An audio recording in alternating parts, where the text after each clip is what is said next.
સુરતમાં Indian diamond institute દ્વારા આધુનિકીકરણ સાથે ટેસ્ટિંગ લેબ, વેલ ઇક્વિપ ઓડિટોરિયમ સહિતનું ઉદ્ઘાટન કરાયું હતું. સુરતની ઓળખ સમા હીરા ઉદ્યોગ માટે ઇન્ડિયન ડાયમંડ ઇન્સ્ટિટ્યૂટ દ્વારા વધુ એક સિદ્ધિ હાંસલ કરાઈ છે.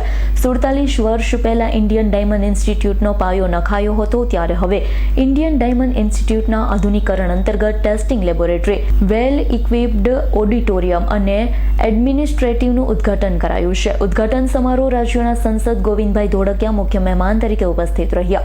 ઉદ્ઘાટન કાર્યક્રમમાં ધારાસભ્ય સહિત ડાયમંડ ઉદ્યોગના મહાનુભાવો મોટી સંખ્યામાં હાજર રહ્યા હતા.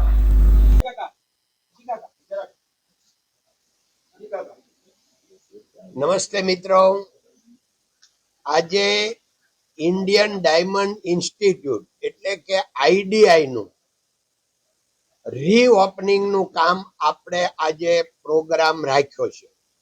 આ ઇન્ડિયન ડાયમંડ ઇન્સ્ટિટ્યૂટ 47 વર્ષ પહેલા 1978માં પાયો નખાયો. એમાં સેન્ટ્રલ ગવર્મેન્ટ અને ગુજરાત ગવર્મેન્ટ પણ સાથે છે. અને આ 47 વર્ષમાં હજારો સ્ટુડન્ટ અહીંથી ડાયમંડ, જ્વેલરી અને એ બધી ટ્રેનિંગ લઈ વિવિધ જાતની અને દેશ વિદેશમાં પોતાનું ભાવિ બનાવી રહ્યા છે અને બન્યું છે.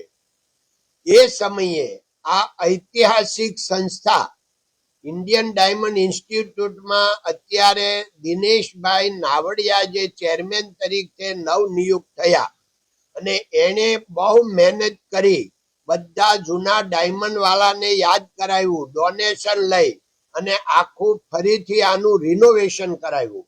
આજે અમે આ બધું જોયું, જોઈને ખૂબ પ્રભાવિત થયા, આનંદિત થયા અને હવે આ જ્યારે રિનોવેશન થયું છે અને નવી દુનિયા આજની સાથે ટ્રેનિંગ સેન્ટર ચાલુ થયું છે, તો હવે દેશભરમાંથી ને વિદેશથી પણ અહીંયા સ્ટુડન્ટ આવે છે અને એનું ભાવિ બનાવશે અને બની રહ્યું છે. એ બદલ ખૂબ બધાને અભિનંદન, ધન્યવાદ.